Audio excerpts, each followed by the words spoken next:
Hoy voy a hablarles de la historia de los adventistas.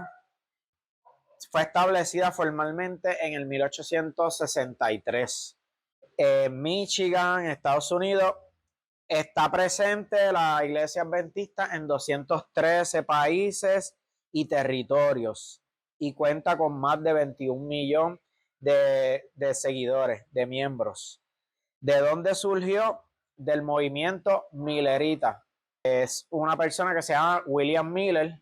Le dijeron ese acontecimiento, el movimiento millerita en Estados Unidos, en el aproximadamente 1840. Era un predicador, se llama William Miller. Y él nació en el 1782 en Nueva York.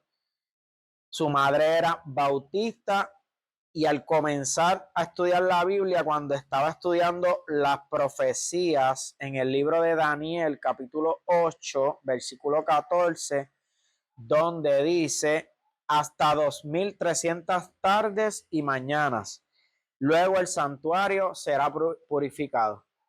Eso era es una profecía donde daba un conteo de años que dice hasta 2300 tardes y mañana, y luego el santuario será purificado. Y cuando él está leyendo esa profecía, él estuvo como bien insistente en entender qué iba a ocurrir en ese tiempo, y comenzó a estudiar más la Biblia.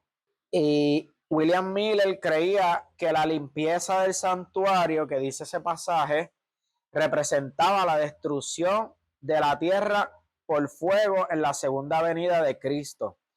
Y dijo que la segunda venida de Cristo iba a llegar en el 1843.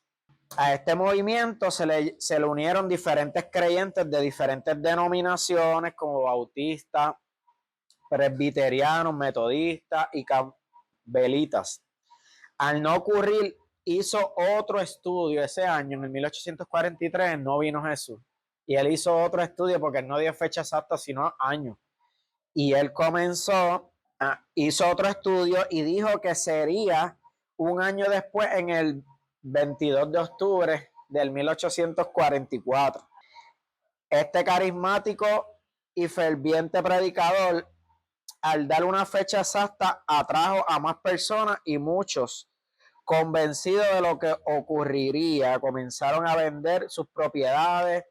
En esos días dejaron abandonadas sus tierras, sus cultivos, comenzaron a dejarlo porque ahí pensaban que venía Jesús en el 43, y se fueron todos a esperar a Jesús en un terreno que él tenía en la parte de atrás, donde había una roca bastante grande, en el mismo terreno de su casa.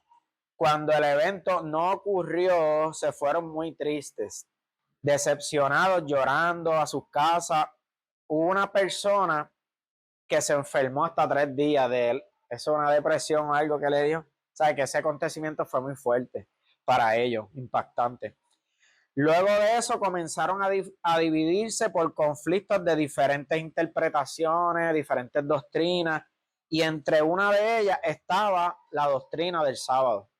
De ese movimiento millerita surgieron varias denominaciones, y una de ellas son los adventistas. 5 años más tarde murió William Miller en el 1849, a los 67 años. Ese evento tan vergonzoso le llamaron el Gran Chasco. Eso tú lo puedes buscar hasta por internet, el Gran Chasco, y te va a aparecer la información. En ese grupo millerita había una familia metodista que cayó bajo la influencia de William Miller, el cual tenía una hija de 17 años que se llamaba Elena Gould Armond. Cuando Jesús no regresó, ella fue muy afectada y comenzó a orar mucho en llanto, y no quería aceptar que esa fecha estuviera mal. Interesantemente, William Miller, antes de morir, él reconoció que se había equivocado, pero ella no quiso aceptar eso. ¿Dónde sacaba él la fecha? Pues no solamente de ese pasaje, sino que también él utilizó otros pasajes más de la Biblia para interpretarle que por un conteo de años Jesús iba a llegar en ese tiempo. Y conforme a ciertas profecías cumplidas, terremotos, ese tipo de cosas, que en ese tiempo, en el siglo XIX, al principio, hubo muchos acontecimientos que estaban pasando climáticos y guerra y cosas así, pues eso lo atribuían más a lo de las profecías de Mateo 24 y todo eso, que se escuchará de guerra y rumores de guerra y todo eso. Y él aceptó antes de morir eso. Y ella nunca lo aceptó y dijo haber recibido una visión de Dios, Helena Gould Armond.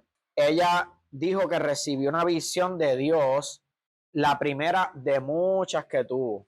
Y ella dijo, he visto que el diagrama del 1843, dirigido por la mano del Señor, y que no debe ser alterado, que las cifras eran como él las quería, que su mano cubrió y ocultó una equivocación en alguna de las cifras, para que nadie pudiese verla hasta que la mano de Dios se apartase.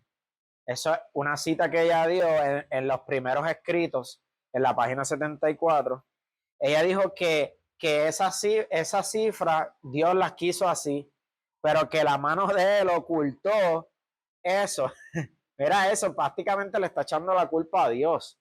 Dijo que fue dirigido por la mano del Señor y que no debe ser alterado, que las cifras eran como él las quería, que su mano cubrió y ocultó una equivocación en alguna de las cifras para que nadie pudiese verla hasta que la mano de Dios se apartase.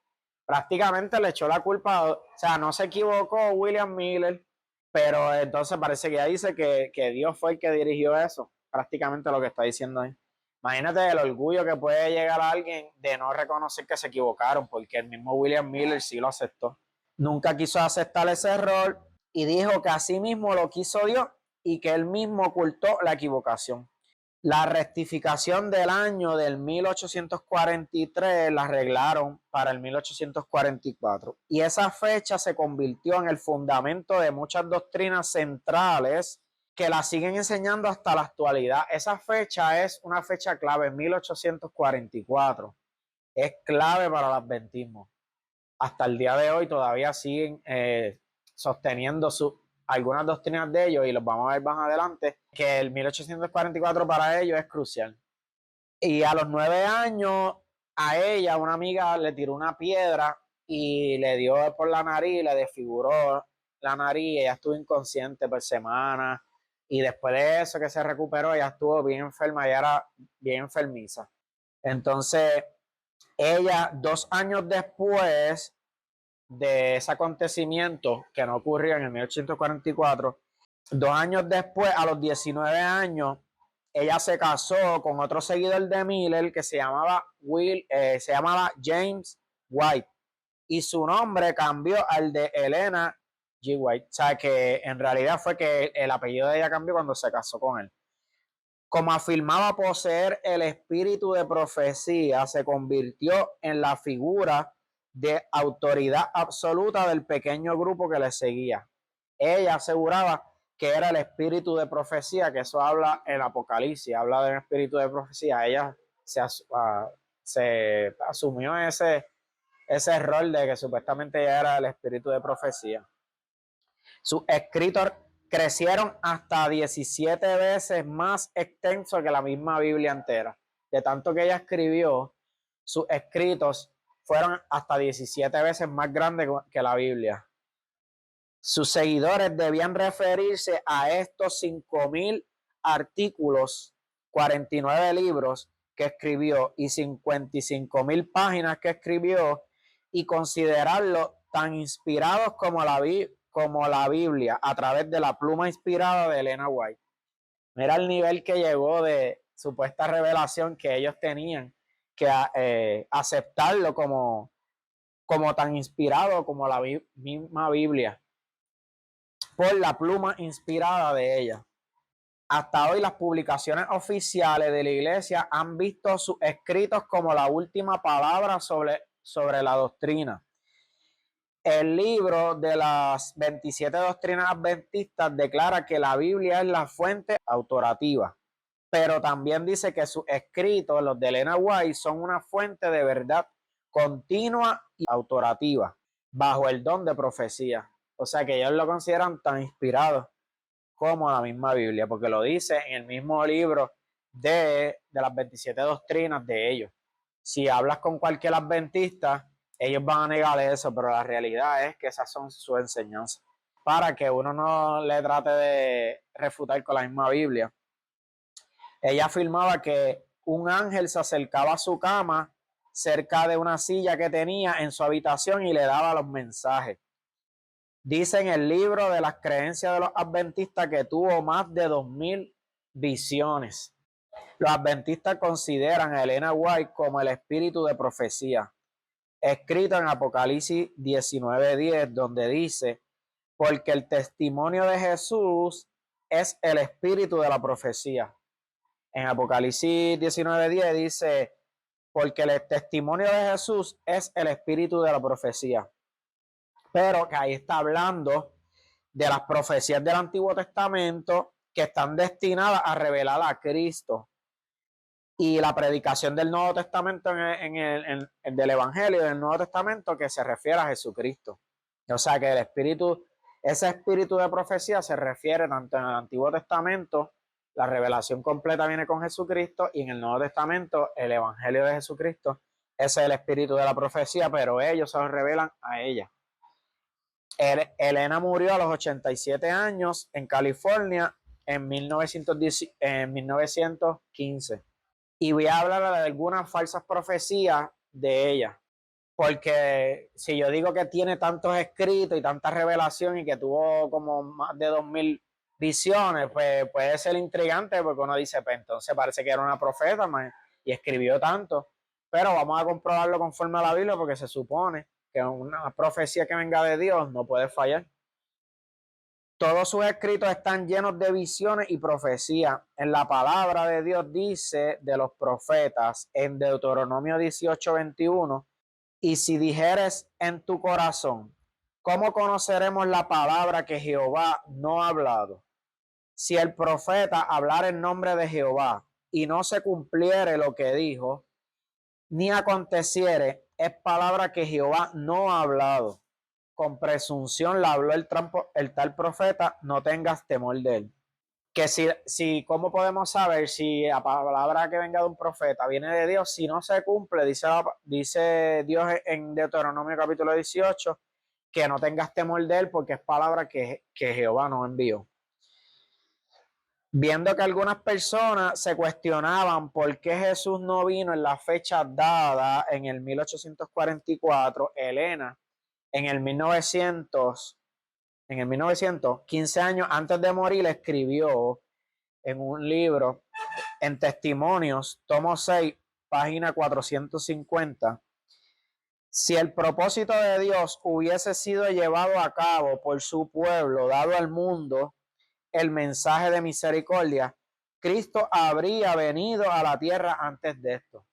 Mira lo que ella dice, que si el propósito de Dios se hubiese llevado a cabo, o sea, ella dice, el mensaje de predicar el mensaje al mundo de misericordia, o sea, que si los adventistas, mira, le echó la culpa a los adventistas de que Jesús no llegó porque los adventistas no fueron diligentes, porque no predicaron ese mensaje de misericordia al mundo, y si lo hubiesen hecho, Cristo habría venido a la tierra antes de esto. Mira qué orgullo, 15 años de morir todavía mantenía ese orgullo, no quería retractarse de sus errores, y prácticamente primero le echó la culpa a Dios al principio de su ministerio y luego se la echó a los mismos adventistas. En el libro El Gran Conflicto, en la página 304 y 305, escrito en el 1888, Elena afirmó que el gran terremoto ocurrido en Lisboa, España, fue el terremoto que profetizó Apocalipsis 6:12, que dice, miré cuando abrió el sexto sello, y he aquí un gran terremoto. Ella dice que un terremoto que hubo muy grande en Lisboa, España, fue ese. Porque una de las cosas que tiene las sectas es que ya están fundamentadas en interpretación de profecías bíblicas. Pues ellos tratan de darle cumplimiento para poder reforzar sus doctrinas.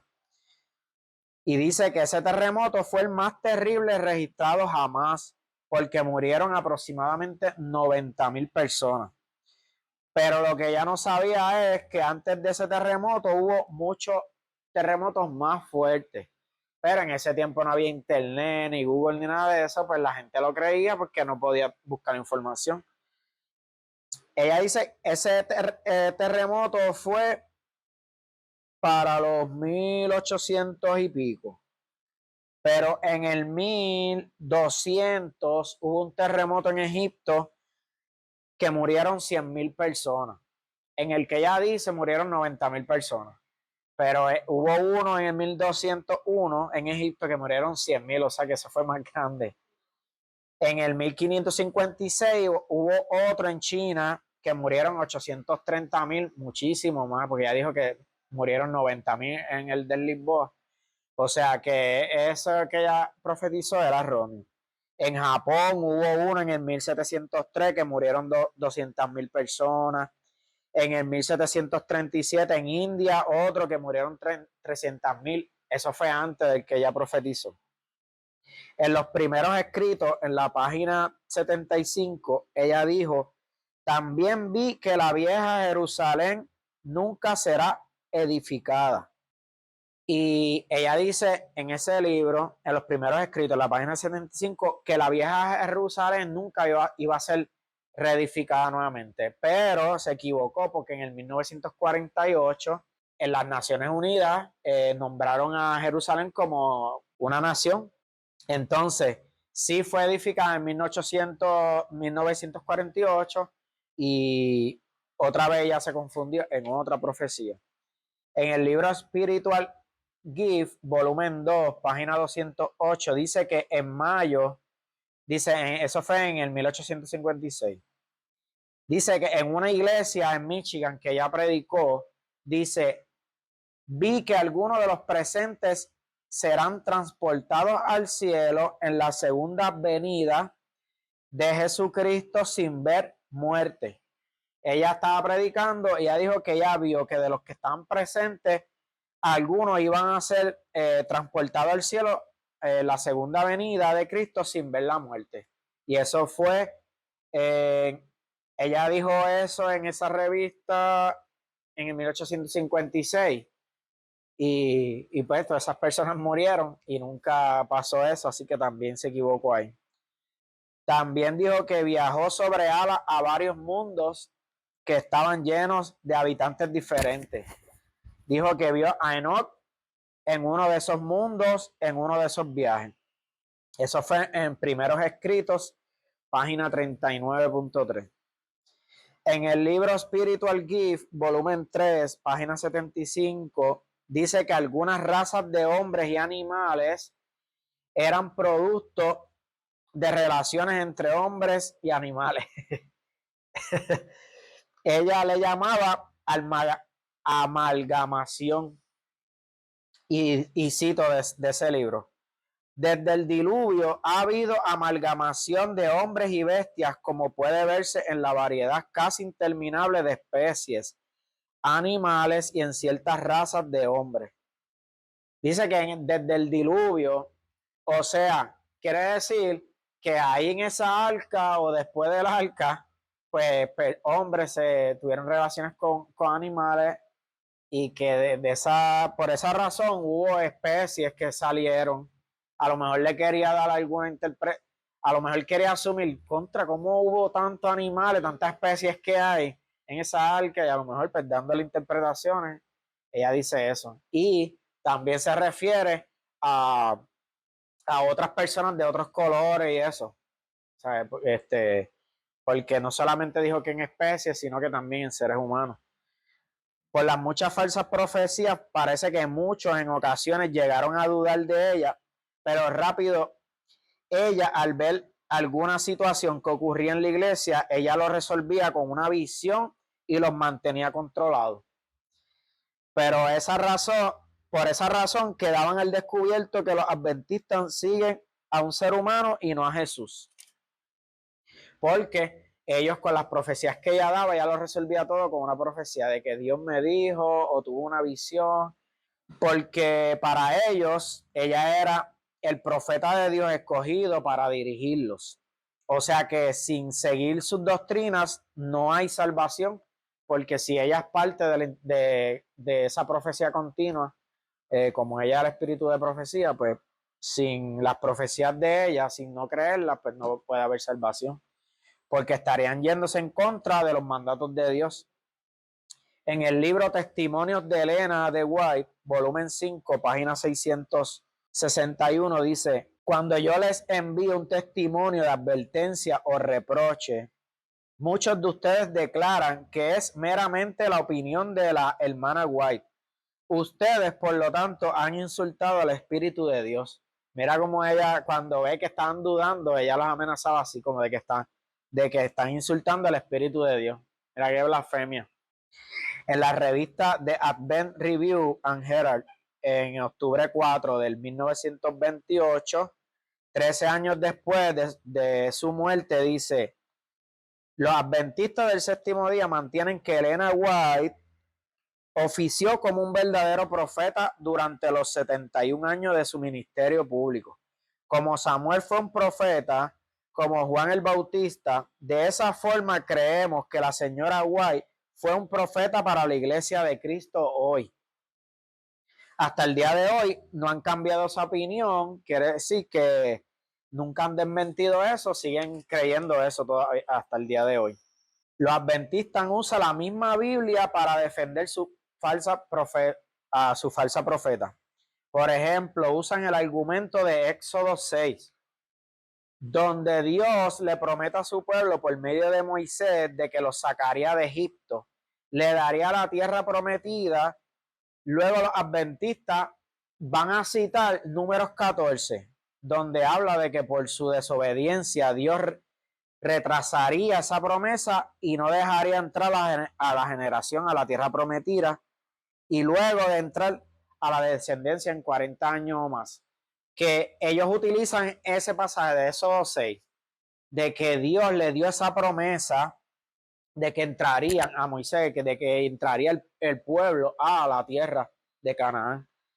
Y luego utilizan Número 14 para demostrarle que, mira, no, él le había dicho que iban a entrar, pero no entraron.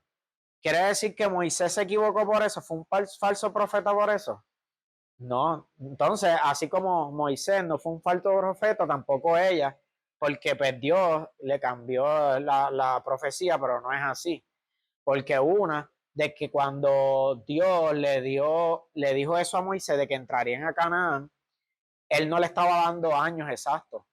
Él no dio una fecha exacta, sino que iban a entrar, pero no dijo cuándo sería.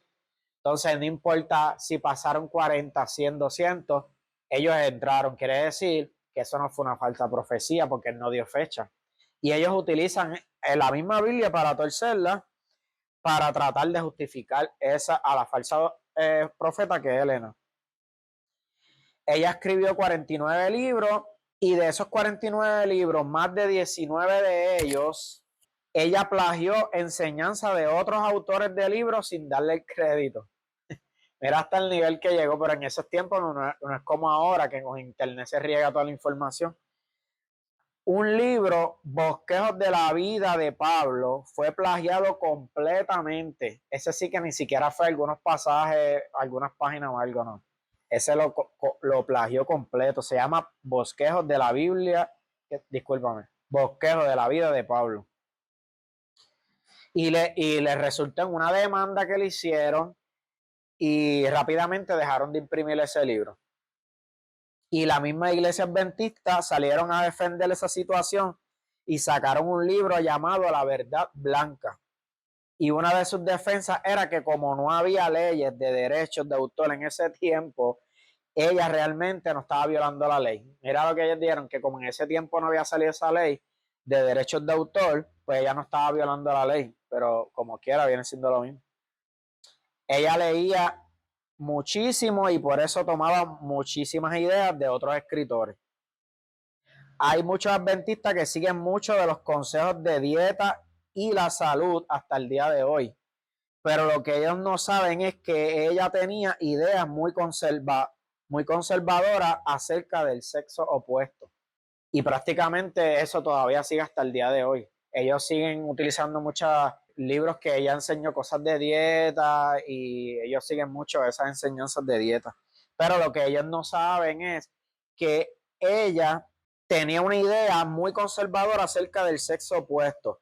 La mayoría de sus consejos de salud se relacionaban con sojuzgar los apetitos sexuales de los hombres, que había un trasfondo más oculto, no era tanto por la salud, sino que ella se especificaba más en que la mayoría de los consejos de salud de ella se relacionaban más con juzgar los apetitos sexuales de los hombres, que ella los consideraba excesivos. Tenía muchos sermones sobre estos temas. Ella pensaba que los apetitos sexuales se controlaban a través de la dieta. Ella en realidad, si vemos, estaba bastante mal de la mente, porque que con eso ella podía, con las dietas, ella podía controlar los apetitos sexuales de los hombres.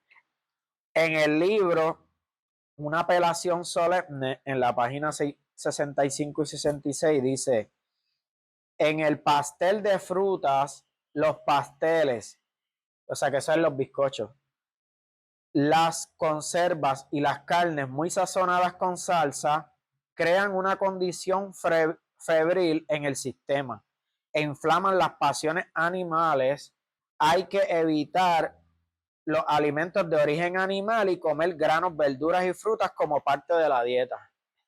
Mira ella, como ella dice que por las carnes sazonadas y todo ese tipo de cosas que inflaman las pasiones animales, especialmente en los hombres. En otro libro llamado Conducción del Niño, en la página 434, dice: nuestro Padre Celestial envió con amor la luz de la reforma pro salud para preservarnos contra los males de las complacencias desenfrenadas del apetito. Dice que el Padre Celestial le envió esa reforma pro salud para preservarnos contra los males de la complacencia desenfrenada de los apetitos sexuales. O sea, que no tenía nada que ver con la salud en realidad, era como para controlar supuestamente los apetitos sexuales. Y muchas personas son atraídas al adventismo por su mensaje naturista, pero no saben que esa enseñanza iba más dirigida a controlar los apetitos masculinos, y ella recomendaba ser vegetariano y a no comer nada en las tardes.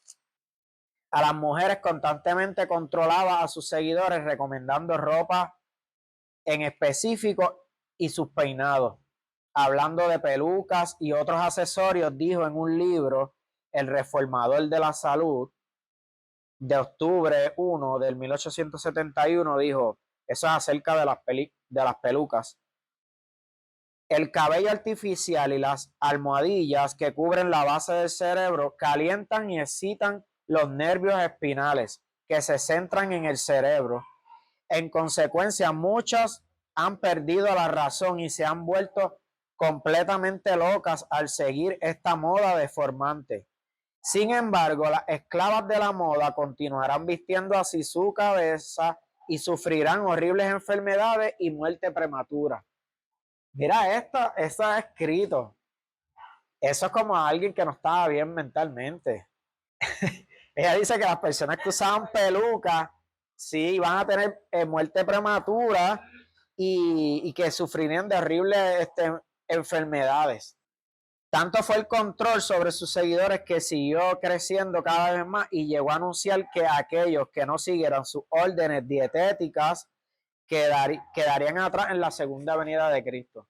A ese nivel llegó el control, pero ya en la actualidad eso ellos no lo siguen así, de que por no seguir sus enseñanzas de dieta, no es que se van a quedar, eso no le enseñan a la actualidad, pero sí llegó a ese nivel.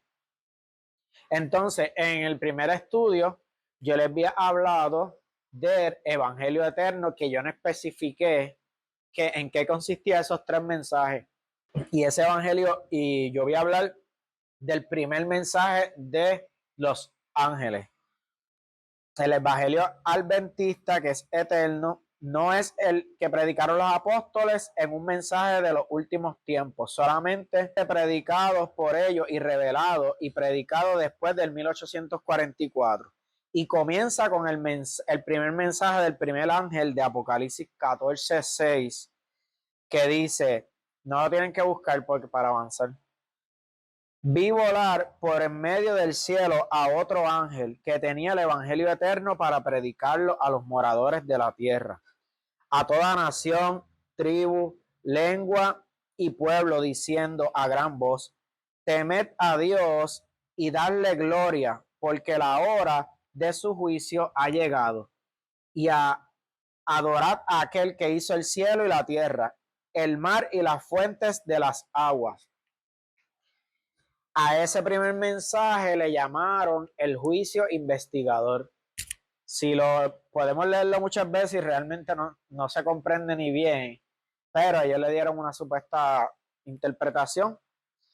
En el libro El conflicto de los siglos, en el tomo 5 de la serie La gran controversia por Elena White, en el capítulo 29, página 390, dice, es esta venida y no su segundo advenimiento a la tierra, la que la profecía predijo que había de realizarse al fin de los 2300 días en el 1844.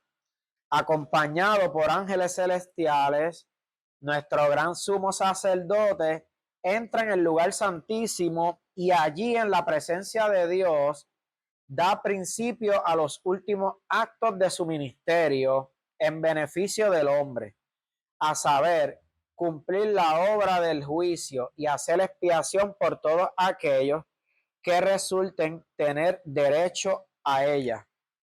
Ellos, queriendo tapar la equivocación de la interpretación de la segunda venida de Cristo en el 1844, dicen que no era que Jesús iba a venir en ese año, interpretando la profecía de Daniel 8:14, que dice, y él dijo, hasta 2300 tardes y mañanas, luego el santuario será purificado, que eso fue donde se quedó pensando y analizando, interpretando William Miller.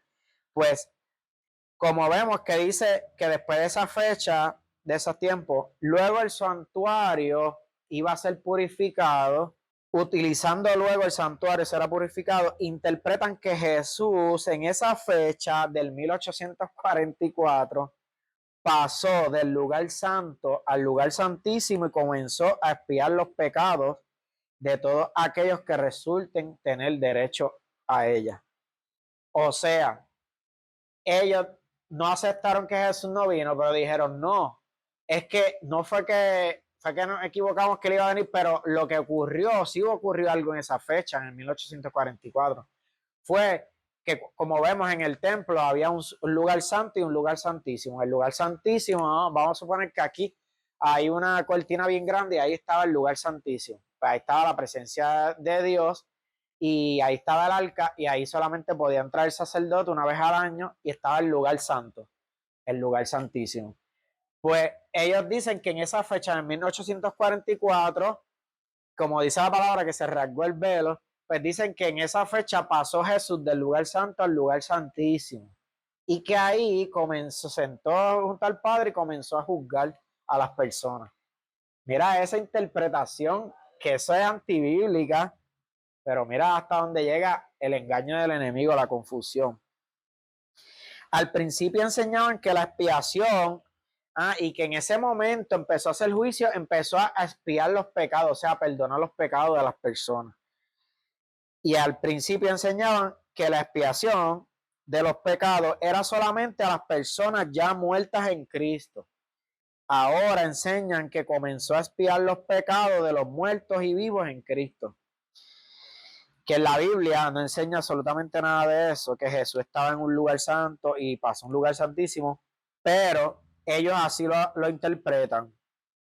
Y un pasaje que nosotros podemos utilizar, porque, como le dije, como esa es una fecha demasiado importante, un adventista que se acerca a uno nunca va a hablar de esa, porque esas son doctrinas de ellos no lo enseñan afuera. Ellos solamente están en el mensaje de lo del sábado que yo se los voy a dar, se los voy a enseñar ya prontito. Y cuando nosotros hablamos con un adventista, como nosotros queremos ir a los fundamentos de ellos, porque cuando tú le derrumbas ese fundamento, que fue 1844, todo lo demás se derrumba. Pues nosotros podemos utilizar la Biblia para darle pasajes buenos que contradicen eso. Porque si nosotros contradecimos eso con la Biblia, ese primer mensaje, quiere decir que todos los otros mensajes, ninguno existió porque ni siquiera el primer mensaje es bíblico, pues ya automáticamente se le cae esa doctrina, que ahí está su evangelio principal. Y si buscamos, yo se los voy a leer, no lo tienen que buscar.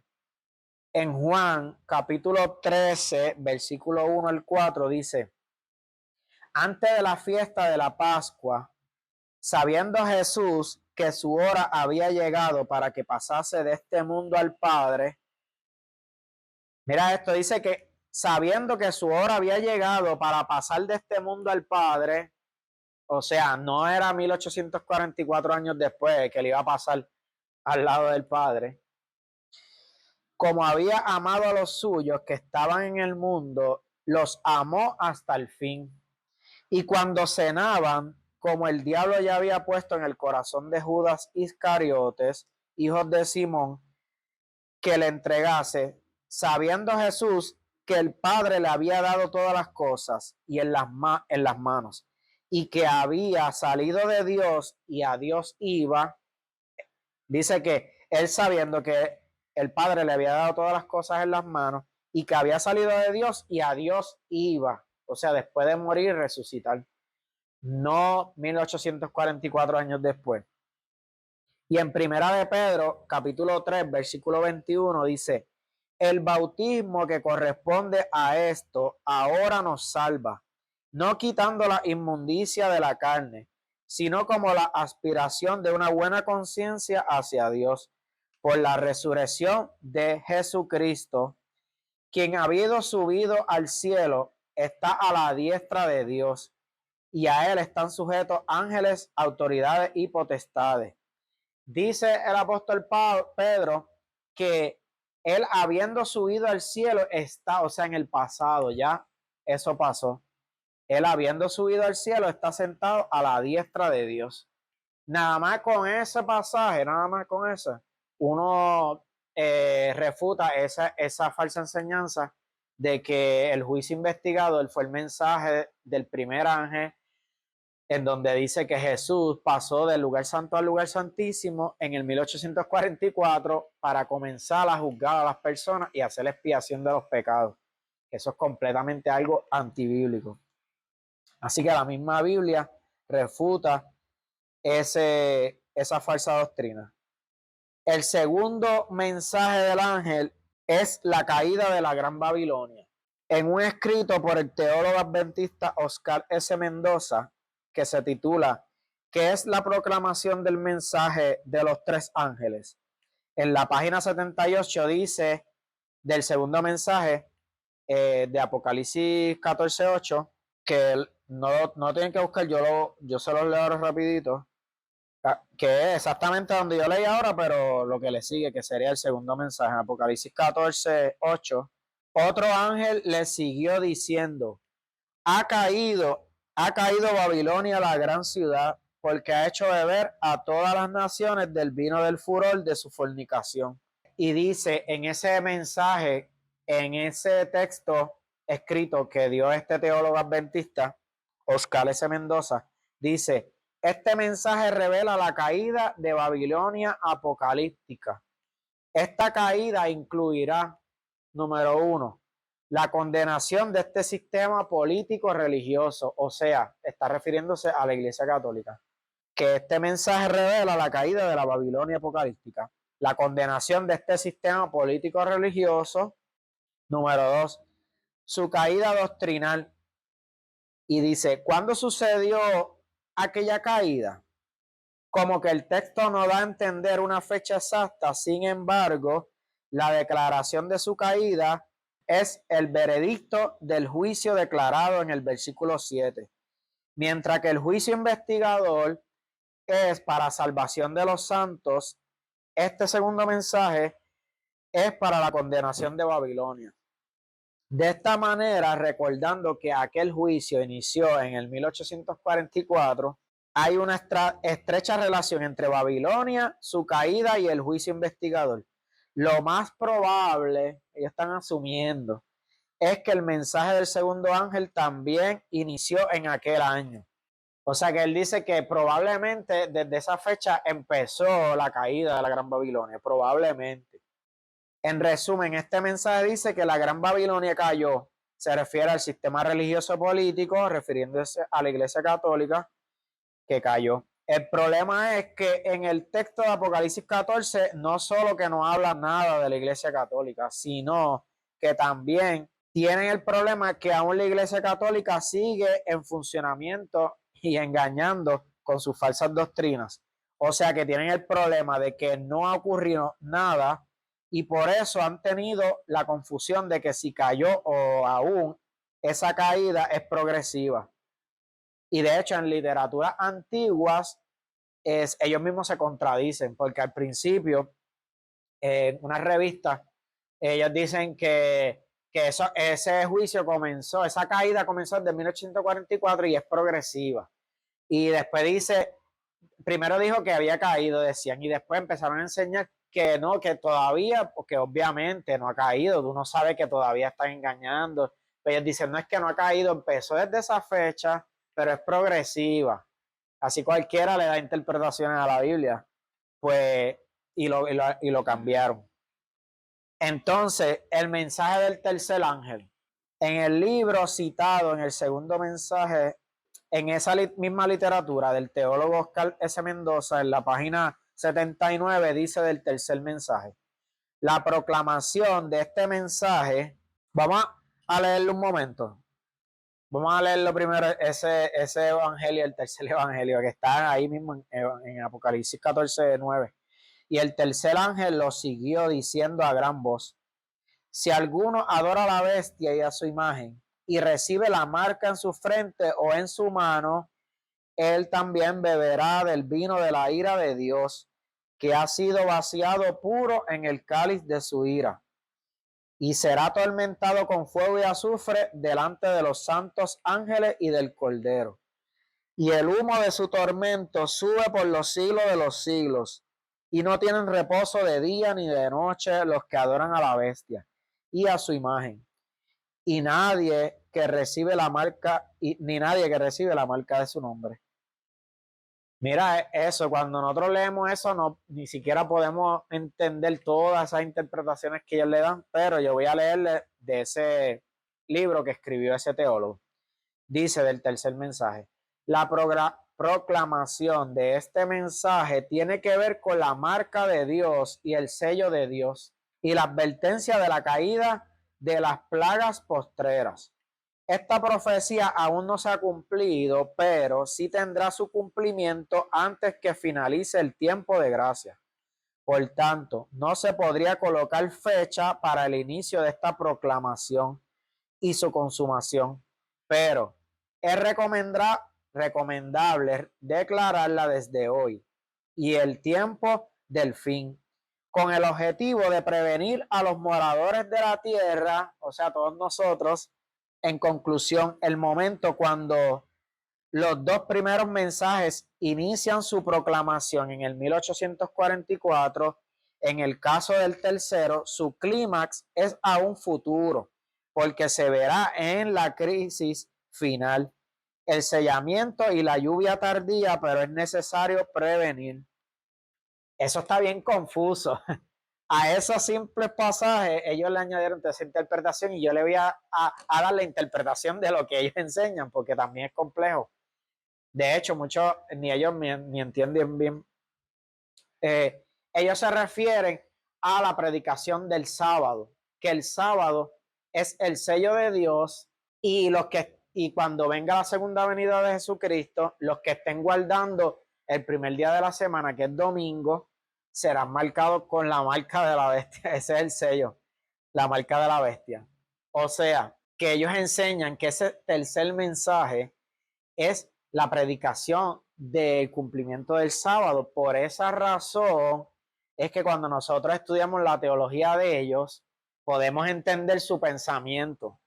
Y por eso podemos entender que ellos no predican a Jesucristo para nada. Ellos predican el sábado porque para ellos, que se les encargó ese mensaje a ellos exclusivo después de 1844, que es que si ellos no predican eso, las personas que cuando venga Jesús estén cumpliendo el primer día de la semana, el domingo, que eso supuestamente ellos dicen que fue proclamado por Roma, pues obtendrán la marca de la bestia. O sea, que la salvación está por medio del sábado, no por medio de Jesucristo, cuando lo analizamos así. Y cuando nosotros hablamos con un adventista, ellos no son honestos, porque como ellos saben qué es lo que nosotros predicamos de Jesucristo, siempre ellos se van a acercar y supuestamente van a hablar de Jesús, no, Él es el único, y uno le pregunta y ellos, no, solamente Jesucristo es el que salva, porque ellos saben en realidad lo que nosotros pensamos, pero no son honestos, porque para ellos la realidad es que el que no esté cumpliendo el sábado no va a ser salvo, va a ser condenado. Y por esa razón, esa es su predicación, que es completamente anatema, como habíamos leído en Gálatas, que dice que el que predica un evangelio diferente sea anatema.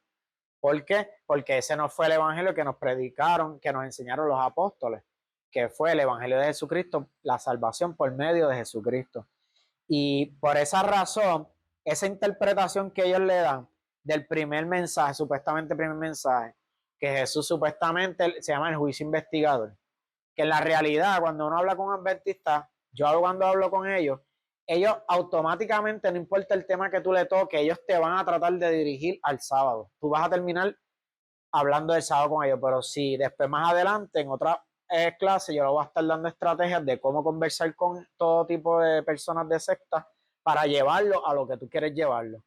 Porque cuando nosotros hablamos con adventistas y lo llevamos, pues está bien, vamos a hablar del sábado más adelante, pero vamos a hablar un momento del primer mensaje, del juicio investigador.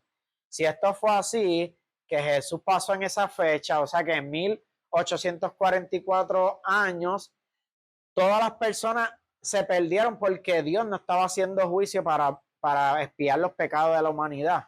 Quiere decir que esas personas se perdieron. Y cuando nosotros le mostramos esos textos que yo le mostré, como en la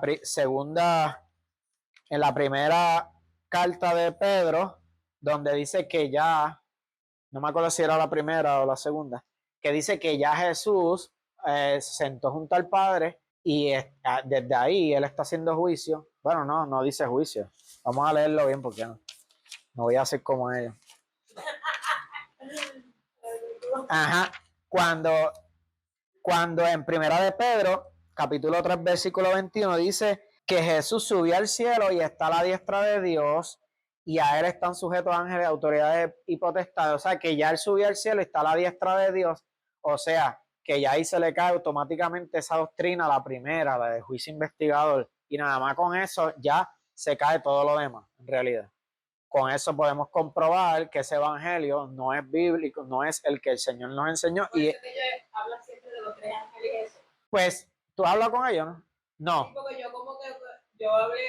Pues bien difícil que te hablen de eso, porque ellos tratan de no tocar esos temas. Yo he hablado con ellos, ellos no. Ellos tratan de solamente hablar de Cristo, ¿no? Que Cristo es el que salva y después te llevan al sábado. Pero sí. Yo he oído que dice que hablan de los 3 ángeles.